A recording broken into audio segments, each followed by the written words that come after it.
Welcome to this week's edition of Dugout Dish Podcast. I'm your host for today, Andy Kirikides. Unfortunately, our steady co-host is unable to make it this evening, but we have a college baseball connoisseur, aficionado, and general all-around awesome human being, frequenter of the podcast, Jonathan Grosse, on today to talk about little college baseball from opening weekend. So good to have you again. I appreciate you having me on. I was laughing. You called me earlier, and then, obviously I'm a dad, and I'm watching college baseball, and you called and you said, "Yeah, what are you up to?" And I said, "I'm building a Barbie dream house, and I'm watching Arkansas play JMU." So, just kind of the inside, if you want a little bit of the inside version of my life, that was kind of hitting the nail on the head right there. So. I appreciate you having me on. I love to talk. Coached for a long time. We got mutual friends that do it. Obviously, got a chance to root for those guys. So it's always fun getting on here and talking with you guys, chopping it up. Yeah, I think you'll be an even more frequent guest this spring. So I think with college baseball where it's at, we got to have some periodic check-ins on the state of the game. So we'll make this a routine thing. But I know we both want to start it off tonight before we get into who won and who we think's going to go to Omaha. What kind of crazy prognostication do we have on the 8 teams that'll make it to Omaha? But Parker Boyd down at ECU, and I know one of your guys who's going to go there next fall was down there, and I mean, I think if you look at it, I think the whole weekend, was awesome. And, I know, we talked to our guys, and, I know you guys talked to your guys, and, my high school guys. And, the biggest thing last week is, on Thursdays and Fridays is like, hey, just get out and just watch some baseball. It's opening weekend. And obviously junior college Division II and Division III had already started. But, I think that the opening weekend, really capitalizes in that Division I opening weekend, right? Like, so there's a lot of games on TV. It's a lot of, being televised. It's, your favorite teams, that was awesome. And college baseball won the weekend, but, it's hard to say that East Carolina and Coach Godwin and Parker and, all those guys didn't win the weekend even more. I mean, what an amazing story. I mean, I think I heard a stat that he had 21 surgeries in 45 days. Just an amazing thing for him to get an at-bat opening night. He's the first Division I player to ever play with a prosthetic leg. Just college baseball, I think in general, and East Carolina and their program won, on Friday night more than anybody else. And again, not taking that away from anybody else who won or lost, but I think in terms of the story, in terms of where he has gone, or where he's been the last, 2 years or so, just an amazing story and really, really, really cool. Yeah, I mean, it's hard to really, I'm certainly not a writer or anyone who claims to be eloquent with words, but it's hard to put into words how powerful that kid's story is. And, Parker, if you ever happen to listen to this podcast, like, you're an incredible young man. And it's not just about, like, he got to take an at bat at ECU. I mean, what that kid overcame, just, I can't imagine what he went through. The toughness, the perseverance, the character that kid has inside him is just otherworldly. And you hit on it when we were talking a little bit earlier, but like, a lot of this kind of stuff doesn't happen without some really impressive human beings in your life. And I got to imagine that the Boyds as a family are one heck of a unit. I don't know him very well. I just know how people speak of him, but Coach Godwin, and I do know Coach Palumbo a little bit. And I mean, for those guys, like, I think it speaks volumes to the type of human beings they are. And I don't think that should be missed on this either. Yeah, I think I said this to you earlier when we were talking about it, like,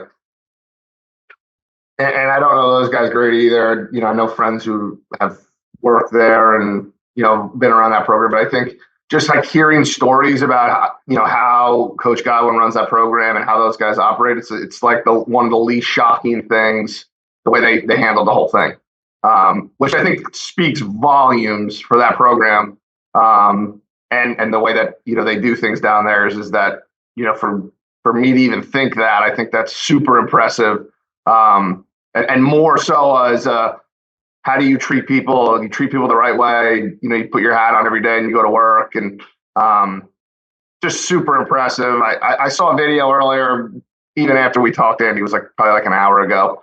I don't remember what it was on, but it was on like one of the East Carolina fan groups, and it was like kind of like a video of the night and that whole situation. And I mean, it almost brought tears to your eyes. Like it's an incredible story. So I think college baseball won, East Carolina won. Parker definitely won the biggest. So cheers to that. Yeah, shout out to you, Parker. If you ever listen to this, man, you're an absolute stud. Absolute stud. So moving on, let's give me a couple of your big takeaways from the weekend here. It's a good weekend. It was a good weekend. How about the ACC? Yeah, you got the numbers. 35-5 as a league. Yeah. And not only is it, and there's certainly times that and teams that played, northern teams maybe not ready to play, lower level, fine, whatever. Okay. But I mean, yeah, I know you're going to hit on this too, but Clemson, goodness gracious. I mean, as impressive as a weekend, Duke, as impressive as a weekend as I've seen opening weekend. Notre Dame goes on the road. I know Rice has been down, but go on the road and sweep Rice at Rice. Very impressive in my opinion. Wake is like advertised. There's nothing else to say about them. I think Florida State was probably one of the bigger surprises. Not that Butler's been like a juggernaut, but Butler's still very, very, very nice team out of the Big East. Florida State had probably one of the worst years maybe in the last 45, 50 years.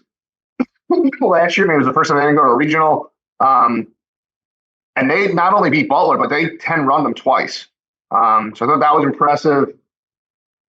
I thought Boston College's weekend was really impressive. Excuse me. Yeah, I agree. Handled. Yeah, they lost to Kansas State on Saturday. They handled Cal. I thought they had a really nice weekend. NC State had a nice weekend. Pitt, swept, Maine in a neutral site, which was still fairly, a nice weekend. 35-5 for the ACC. I can't say enough. I watched a lot of the Duke weekend. That was as impressive as a Duke team that I've seen, and they've been 2 wins away from Omaha 2 of the last 3 years. So they're going to be a handful for a lot of teams. From what I've seen. I think so too. It seems like some stuff is really lined up for them. They got some guys who got some experience in there, and they're ultra talented. What they did was. Would they have 10 home runs in one game? 11? 11. That's tough to do in batting practice. For How them to just go maul baseballs like that should be scary. I know you were talking about their bullpen on the back end of it, and they've got some electricity coming out of that bullpen. Yeah, I think they have 3. I think I saw in D1 baseball they had 3 of the top 50 relievers. I know one guy who actually pitched for me at Brown for 4 years. I think he's actually in his 6th year. Charlie Bielenson, who's been awesome. I think he had 2 saves this weekend. Tough as nails. I thought as complete of a team as you could look. You're as complete as a team as you could look on opening weekend. I thought they kind of checked that box. And I know I watched a little bit of Clemson. I know you were talking about Clemson when we talked earlier, but I think those two are in that realm. Like, wow, man, the ACC had a great opening weekend. Yeah, the Clemson one for me is particularly impressive because for those of you who watch college baseball and know college baseball, like Xavier's a really good program. Billy does an awesome job there. They were in a regional final last year at Vanderbilt. Yeah, I know they lost some dudes to the portal. Um, but for Clemson to do that to that team on opening weekend, and I'm sure Xavier's going to be just fine, and they'll right the ship or whatever. But that was that's a big time. That's a big time statement by that Clemson team, who's I mean, looks like they're going to be a force in the ACC. I think, and we'll get into this to the back end, but this might be the year the ACC flexes a little bit more muscle over the SEC. I don't know, but there's 3 or 4 teams at the top there that look the part of a College World Series team, and I don't say that just after this weekend, but you start to look at what they've been doing the last couple of years. You're talking about a few outs away from being there, and this might be the year that that Duke and Clemson kind of break through and get there. It wouldn't surprise me at all. So yeah, I was impressed with them. I thought there were some teams out of the Northeast that came down and played some good baseball. Like you got Lehigh beating Iowa. You know, Iowa, they got Brody Brecht who throws 104 or whatever, and they're a top 25 team in the season. And I mean, Lehigh just flat out beat them 8-5. Like it's a darn good win. Marist went down and took one down at Southern Miss. Obviously, that one's close to my heart, but like that's a super tough place to play. It's a really good ball club. They get 5,800 fans going crazy. You got freshmen coming in, getting 6 outs in the 7th and 8th inning to close the deal there. I mean, those are the types of wins that when you come from the Northeast and you come down and play those types of schools, like, yeah, you want to go down there and compete your butt off. But if you can go win a game at Southern Miss, like that sets the table for your whole season and Sure. gives you some confidence going into it. And I thought it was a really good weekend, for a couple of those Northeast teams to come down. I mean, you got Niagara went down and swept Richmond. Anytime you come out of the Northeast, and I think that's part of why BC's weekend was as impressive as it is that you just don't get as much on-field time. Like you don't get as much baseball time. And coming out of the gym or coming out of your indoor facility and having to travel down and play good teams that have been outside and played a little bit more baseball. Anytime you can go down there and get wins, never mind win series, it's something that has to be noted. Sure. No, I totally agree with you. I think there was a lot of, teams that traditionally are powerhouses that, we saw get hicked up a little bit, and I know, we had talked about this earlier, like, I think one of the things to note, moving forward is like early in the year, the portal, how much of does the portal play into, some of those teams that, maybe aren't quite up to speed, as a group, aren't quite there with familiarity of playing with each other, stuff like that. And then is there also something to be said about, the portal and, some of these teams that traditionally aren't as great, but kind of got off to good starts because they brought in a bunch of, older guys. And, what does that look like? Yeah, it's going to be interesting to see how it plays out. Over 56 games, I'm sure it'll kind of sort itself out. You get some guys who come into new programs and you're trying to get acclimated. Maybe it's a different playing style. Maybe they're playing a different position. And, you're at a new place, so I think that it's going to be interesting to see how that plays out. The other thing I want to step back to this, I'm looking at my computer, but I'd be remiss to not mention St. John's going down and beating Florida on a Friday night. It's hard enough to go down there and beat those guys, period. But to go down there on a Friday night and beat them, like, kudos, Coach Brown up at St. John's. Like, had your boys ready. They pitched some timely hitting. Like, I know they're healthy for the first time in a couple of years, and it'll be interesting to see if they can build off that because they do have some arms. They do have some really physical young kids that can hit. And I expect them to be much more in the mix in the Big East than they have been the last couple of years because I think some stuff's lining up for them. They got some good transfers in, and they're healthy, and I expect them to kind of be back in the fold again. Yeah, I think it was an awesome win for them. Um, and you hit it on perfect for them. But I think the one thing, yeah, I know we didn't talk about this earlier, but Florida, loses obviously the national championship, in game three. An amazing series with LSU, two phenomenal teams, maybe two of the best teams in the country, two of the three best teams in the country, maybe. They got all summer to sit on that, that bad taste. You get into the fall ball, fall is a grind. You go through it.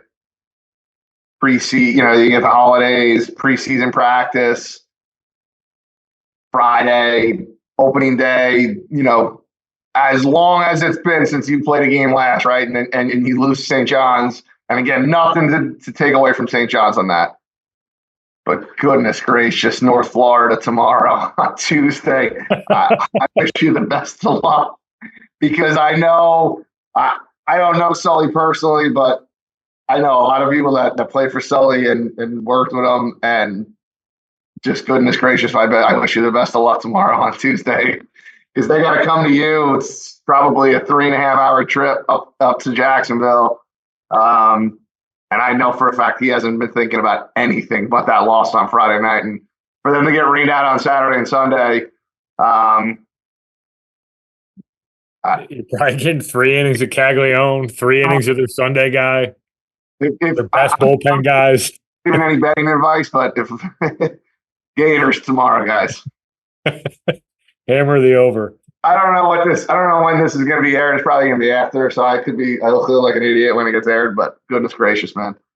Yeah, that'll be an interesting one. Yeah, and that's a testament to their program and what he's done there. And I know he signed the big extension and everything else, but just you just know those guys, and Andy, this, like, you work and you're that competitive, and you run a program like that. You know how those guys operate, and like, all right, they lost Friday, and you're like, all right, well, we'll take care of everything on Saturday and Sunday, and everything will be right in the world. And it's like, nah, rain's going to come in and take care of business for us, and we're not going to get a chance to play. And now we got to wait another couple of days to get our midweek in on Tuesday. And I would say Gators. Yeah, I think that's good money right there. Although betting on college baseball has been an interesting topic in the news of late. So, yeah, I mean, give any affiliations to team and stay away. You mean a couple other teams that thought were pretty impressive this week, and I know there's one that jumps off for me. There's two that jump off for me. I thought had really good weekends. Yeah, I'll be honest. I thought one of the biggest ones to me was FAU. Yeah, I thought FAU. I mean, and I'm not that I'm like saying that like I'm shocked. Like when you look at that series, and you kind of look at like what they did and what they have done in the past and how great their program has been. I'm not shocked. Then they go up to Vanderbilt, take one. I mean, Vanderbilt needed all bit of everything on Friday night to all 27 outs to beat them, on a walk-off. And they took the lead early. I was watching that game, and it was all Vanderbilt early. And I actually shut it off. I turned it off. I turned another game on. And when I woke up on Saturday, I looked at it, I was like, oh, wow, I didn't realize that FAU had done that. Vanderbilt, I think, scored 3 in the ninth to walk them off.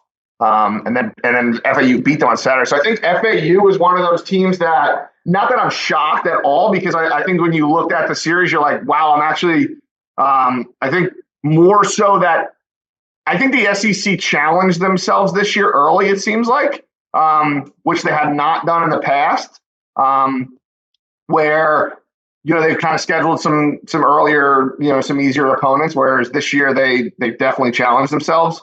FAU,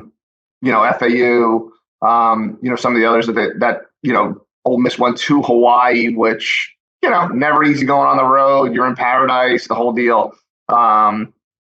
Mississippi State scheduled Air Force, who's been really, really, really good the last few years.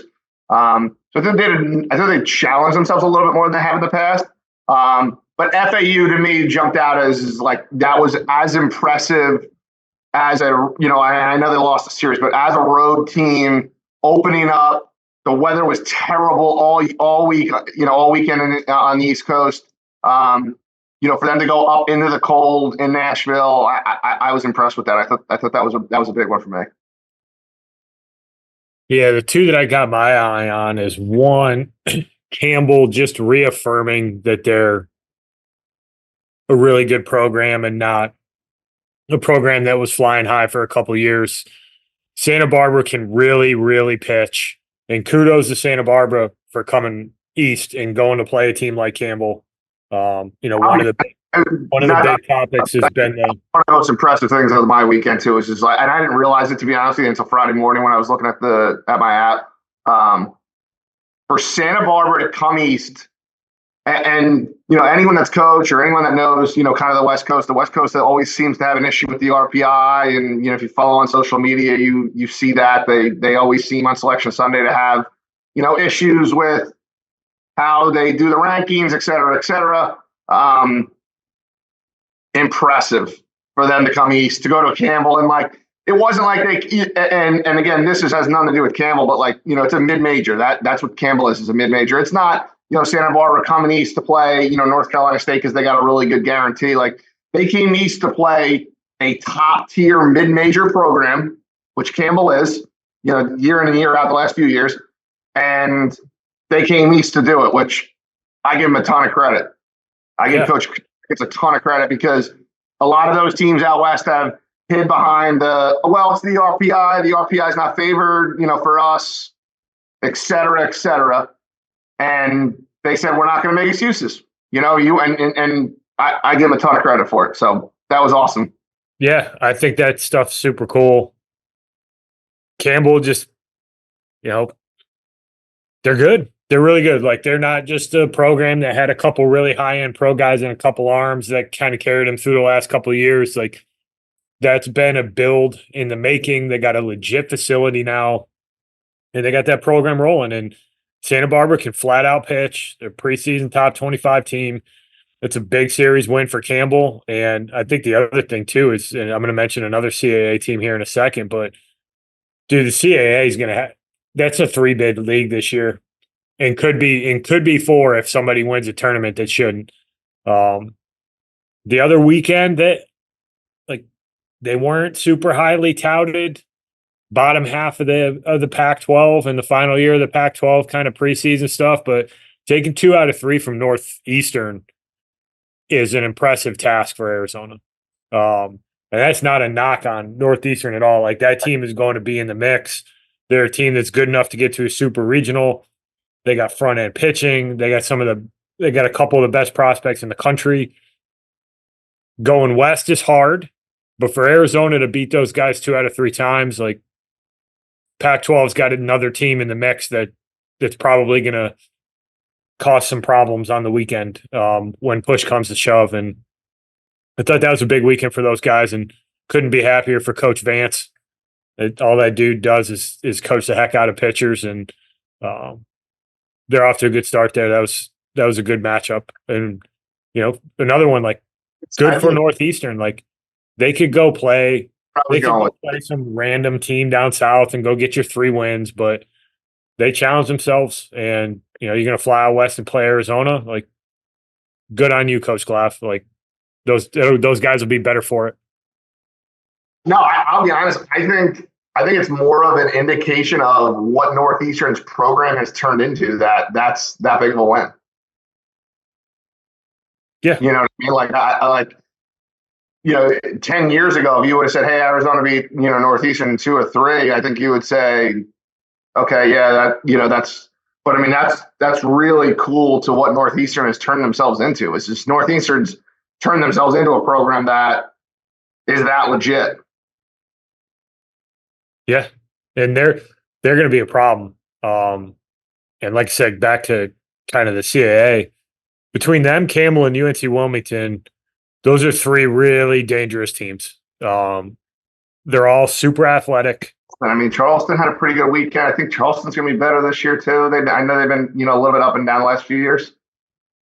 But yeah, it's gonna be a three bid conference, I would think, and depending on when you hit them or how they're playing in the postseason, like they're all capable of winning a regional. I think that conference has really done well for itself in terms of continuing to pump money into baseball programs and having a ton of success at the top end of that conference. So No uh, doubt. I like that squad. Anybody else stick out to you this weekend? Um, Really, I mean, I did think it was a little interesting. And not that the SEC struggled, because the SEC didn't struggle, but SEC struggled a little bit, I thought. JMU, I thought, going out Arkansas on the road. I think Arkansas is a team that you're going to hear me say in the next few minutes when we say to Omaha. Good win for JMU. I know it was a 4-game series. It's tough to sweep anybody 4 times, but I think when you look at it, the SEC had 8 losses opening weekend, which is kind of surprising, right? And I know it's a 14-team league. I know everybody basically played 3 games outside of Florida, I think. So, not crazy for concern or saying anything about the league itself. I mean, obviously Tennessee had a really tough weekend going to that tournament. Out in at the Ranger Stadium in Globe Life. But I just think that was kind of surprising to me, was just seeing the SEC have 8 losses opening weekend. And I don't know the numbers exactly, but I think if you go back over the last few years, I don't think that they had 8 losses many weekends, non-conference wise. So I think that was like one thing to kind of note. South Carolina looked really good. Kentucky looked really good. Georgia looked really good. I actually thought Tennessee, even though they did lose a game, they looked really, really, really good. So it'll be interesting. The other one is LSU. LSU, I thought, looked really good.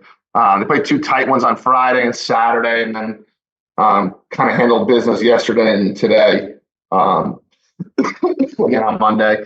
So they had a nice weekend. But yeah, I thought the SEC, that was just a little bit odd. Mississippi State struggled twice with Air Force. They kind of had to come back. I think it was in the 8th on Friday, lost Saturday, took care of business on Sunday, and then obviously Ole Miss splitting at Hawaii is pretty tough. But they're gonna be just fine in that league. But I just thought it was kind of something to note. Yeah, I think it's very noteworthy, and it'll be interesting to see how some of this shakes out with a few of those teams. Speaking of that Tennessee weekend, one of the teams that did stick out, and they seem to be getting some buzz by some people who are in the know, is Oklahoma.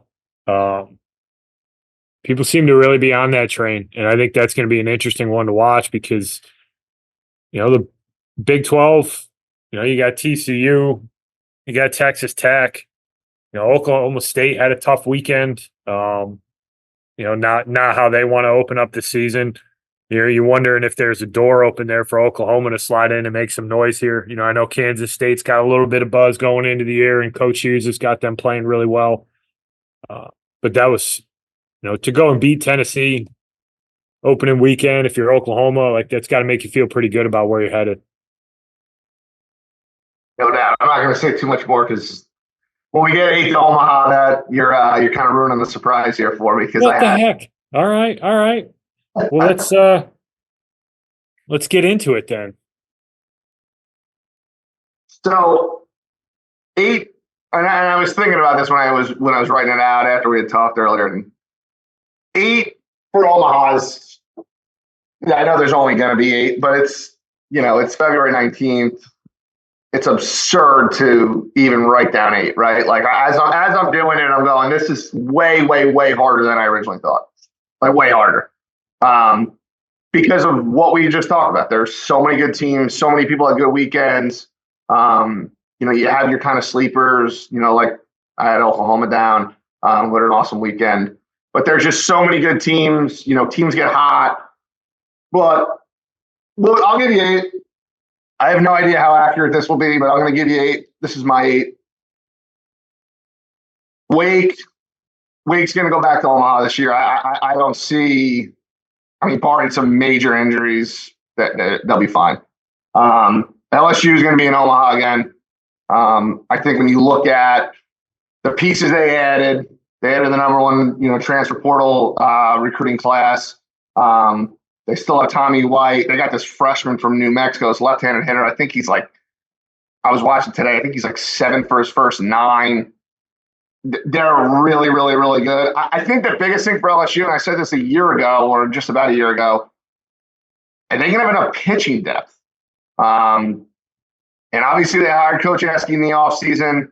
Coach Wes Johnson went to Georgia. Coach Johnson, Jay Johnson brings back Coach Eski he was at Texas A&M, but he was with him at, Arizona.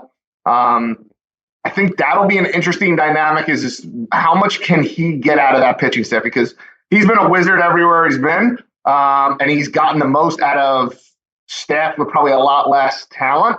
But now can he kind of bottle it all together with a roster that's, or a pitching staff that's really, really, really talented.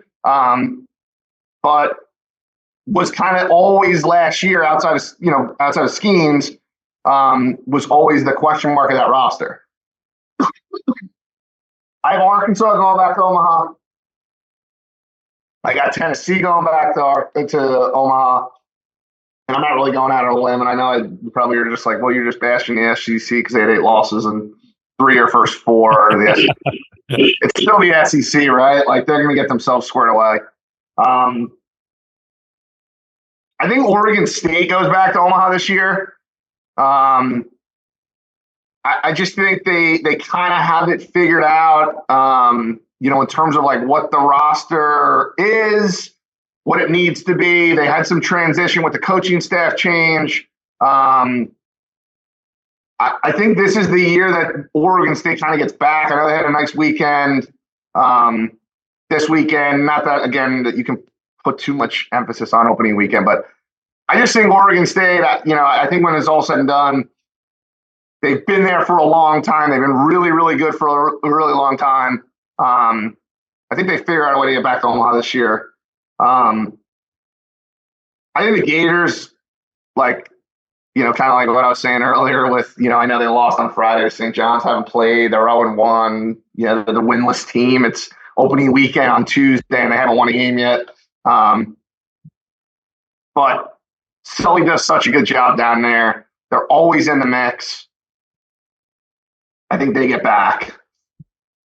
My next 2 are going to be a little – I'm not even going out on a limb because they're both – I don't know what Oklahoma was ranked, but they're both top 25 teams. I think Oklahoma gets Omaha. People forget they were a year ago, or I'm sorry, 2 years ago. So in 2022, they were, national semifinalists. Did a really good job. Same kind of thing as this year. Came out of nowhere. Probably came out of nowhere a little bit more that year than this year. I think people kind of have them on their radar. Obviously, they beat Tennessee, so they're going to start to get some publicity now, and people are going to have them bouncing around. I just think that Skip Johnson does a really good job down there. I think they brought in a bunch of older transfers, guys that have had success in other places. And I think that's important when you get into late April and early May or in mid-May, in the tournament. So I'm going to go to Oklahoma. And then I think finally he gets it done. They finally get over the hump. I think East Carolina goes to Omaha this year for the first time ever. I like where your head's at. Got a little crossover. I think we'll start at the top on my list. And once again, sticking to kind of some name brand programs, but there's a reason they're name brand programs. And I'm sure there's some schools that are going to pop up 6-8 weeks from now. They're going to look the part, but Wake, business-like, they're as well coached as anybody in the country. They got the best starting rotation of anybody in the country. I don't think it's particularly close.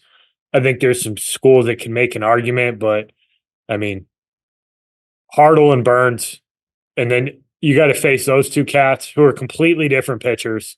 And then you got to see Massey on Sunday. And that Corey and Walt and Billy are going to find guys who can contribute in the bullpen. That offense is going to be super well coached. They got the best hitter in the country.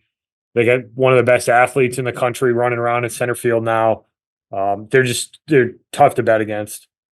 Arkansas, it's a pedigree thing. Like they got a legit 1-2 punch at the front end with Hagen Smith and Tiger. Once again, they're going to defend the heck out of it.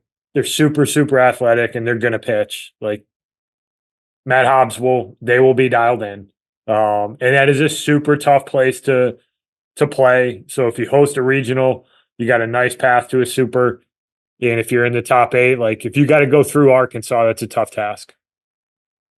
And then I'm going to stay on the opening weekend. Like I was too impressed with Clemson and Duke. Like I think those are 2 programs that are going to break through this year.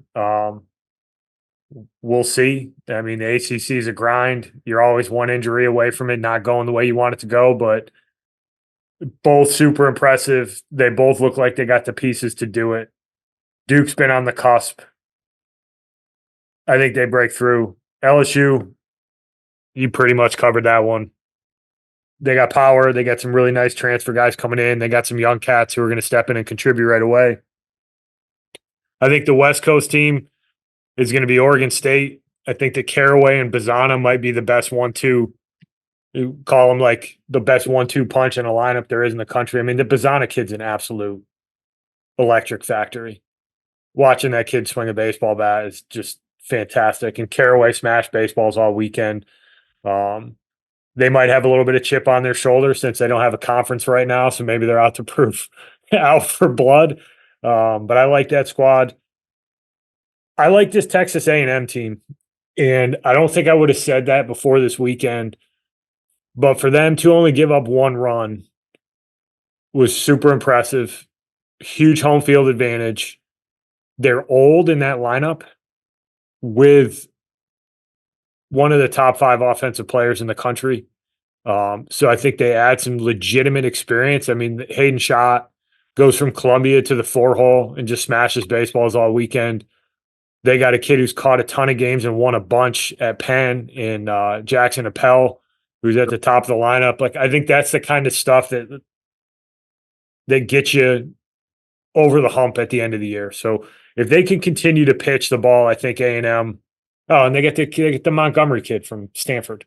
Like, yeah, like I like that team, and then I think ECU breaks through this year too. Those are my 8 off the cuff. There's a few on the outside looking in that are always interesting to see how they continue to progress because they're so well coached. Like, but I wouldn't call them sleepers. But Virginia's always a threat. Always. Always a threat. Like, Texas is super talented. I'm sure that they're going to be in the mix at some point. I'm not feeling good about the West Coast though. Like, I don't think Stanford. They've 3 straight runs. They've lost a lot in the last couple of years. I don't think they're going to be at the top there. And they were one of my ones on my other list. Oregon, Arizona. I think with new kind of not necessarily a new staff, but brought in some new assistants. I know you speak super highly of Coach Vance. They could be maybe one. Oregon obviously Oregon was a win away from Omaha last year. They lost to that Oral Roberts club in that elimination game on Monday. South Carolina is one that I think not a lot of people are talking about that I think could be really, really, really talented. They got the outfielder who can really bop, left-handed hitter. They get a lot back. They got a lot in the portal. I think they're somebody that you could look at similar to Texas A&M where, I think most years we look at it and we're like, hey, right, like we got our, LSU, Tennessee is going to be really talented. Arkansas is always there, it seems like. And then there's like this other team. Ole Miss was that other team. They won an Natty. Mississippi State was that other team. They won an Natty. There's just been other teams in that SEC that I think have been really, really, really good that you don't even think. Even Texas A&M actually 2 years ago, right? Like Texas A&M in Schloss's first year, nobody had them. Everyone had them written out for dead. They were going to be terrible. They were the bottom barrel of the SEC, and they ended up in Omaha. So I think South Carolina and I think Texas A&M again could be one of those teams that are really, really, really talented don't maybe get quite the publicity that, some of those top dogs are getting, but are really, really, really good and are going to be a handful, when we get to, Memorial Day and beyond. I think the biggest issue I have with my bracket is I got 4 teams in the state of, I got 3 teams in North Carolina and then Clemson. Like the chances of all 4 of them going is so slim because they're probably going to face off in a super, just the way that the brackets line up and everything. And now they don't worry so much about the travel with the supers anymore as they used to. They used to really try to keep it regional, but that might be the biggest. Like, if you were going to really slam me for my picks, is that like you got 3 teams in North Carolina. I don't know if 3 teams from North Carolina can get out of a super because there's a good chance that 2 of them are playing each other. You rank them 1 through 16. When they get close, they tell you it's not based on location, but if there's a wiggle here or a wiggle there, they'll, you know what I mean? So that'll be. Traditionally in the Carolinas, like you haven't gotten a ton to Omaha. No. So I mean, Wake went last year. Obviously, Wake was probably the only one last year, right? And then you had obviously South Carolina had that run for a while. NC State's had a couple. North Carolina had some runs back in like the early 2000s. I'll bid, like I'll bid for the Carolinas basically. And again, that has now changed because of the way they do things. I understand that. Because they used to, it was ridiculous. They would pair, South Carolina and Clemson up, through the mid 2000s every year. And it was like, all right, well, South Carolina won 3 national titles and, Coach Leggett couldn't get out of a super and couldn't get to Omaha. But well, it was because they were running into South Carolina every year. Like that wasn't fair. Whereas they are doing it better. But yeah, I agree with you. I mean, I don't know. It'll be interesting. I think one of the things I had marked down to, I think will be really cool this year. And will be for the foreseeable future now. Conference realignment. Like I was looking at a schedule today of a Big 12, a traditional Big 12 team. And it was like BYU comes into town like in 3 weeks. And it's like conference game. And I'm like, oh, wait, that's a conference game now. Yeah. Like I saw on somebody else, I think it was Oklahoma, as I was looking at some of the Oklahoma stuff today, and it was like our home games, and it was like Central Florida's on there.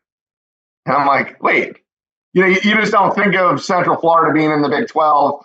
And obviously next year with UCLA and USC going to the Big 10 and Cal and all them going to the ACC, it'll be interesting. But it was just I thought that was kind of an interesting little tidbit.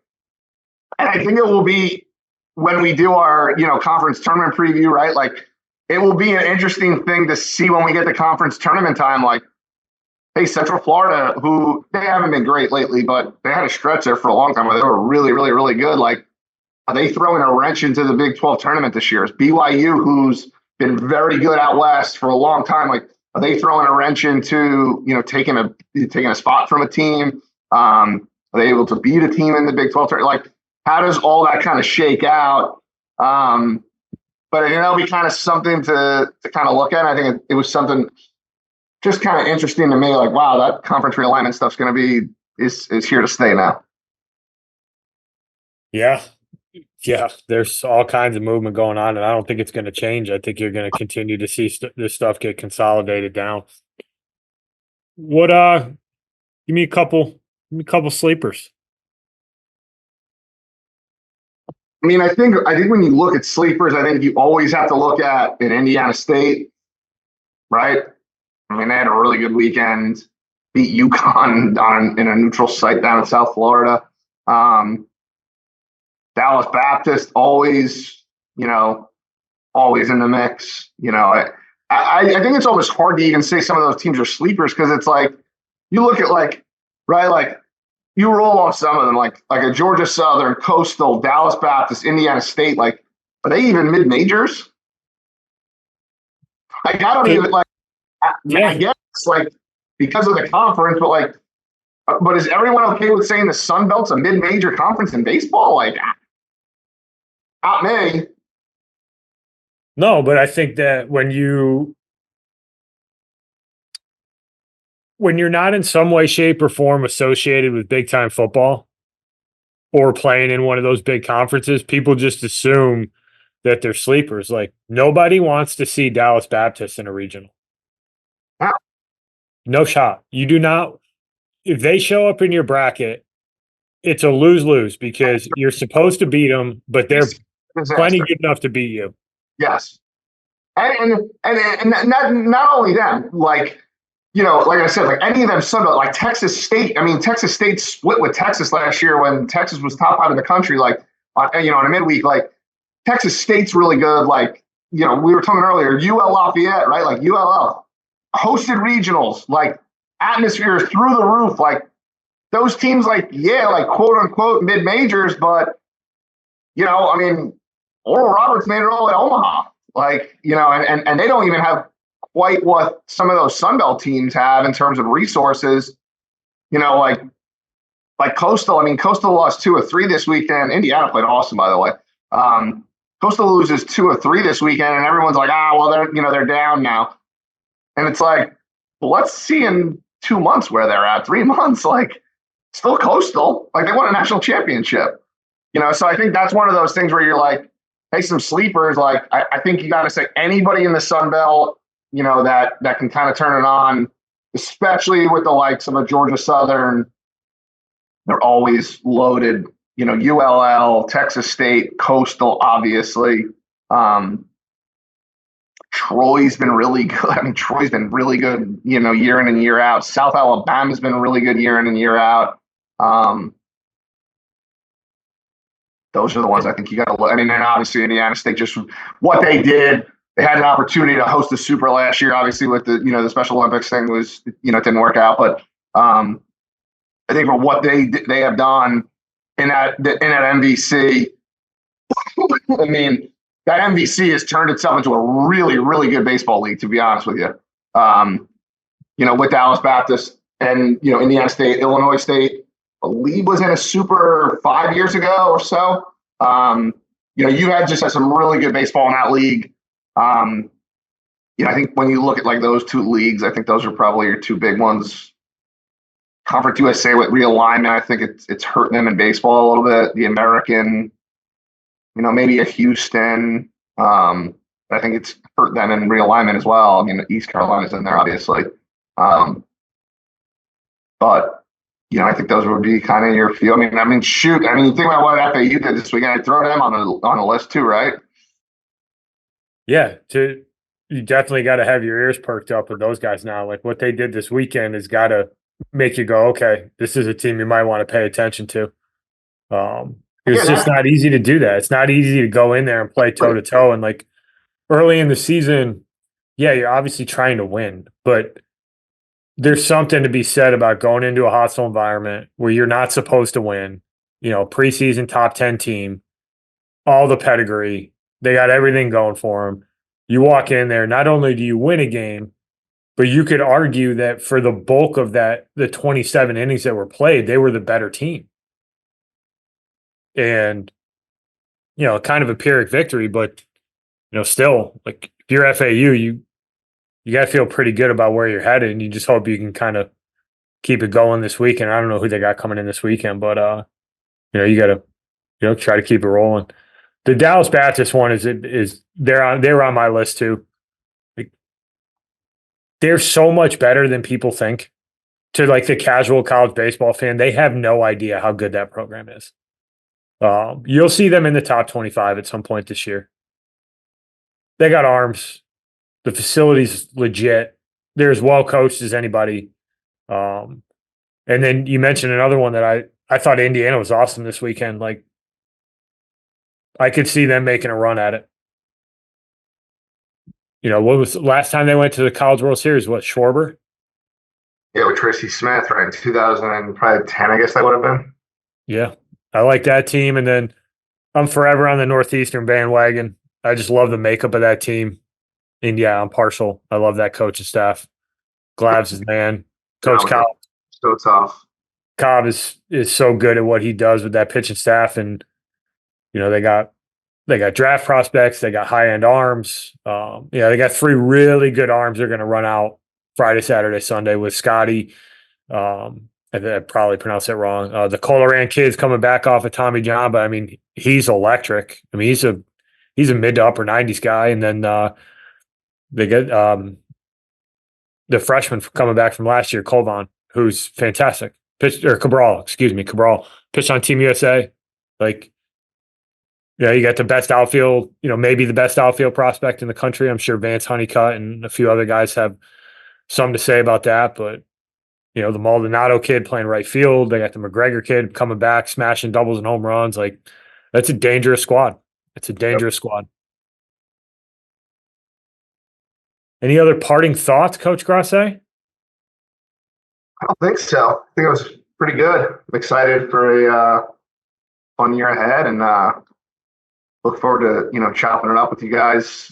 As we get through the next few weeks, and maybe we'll do a halfway through recap, and obviously we'll get our postseason stuff locked and loaded, and excited for a fun year ahead. Yeah, I can't wait to see how bad we got our 8 for Omaha.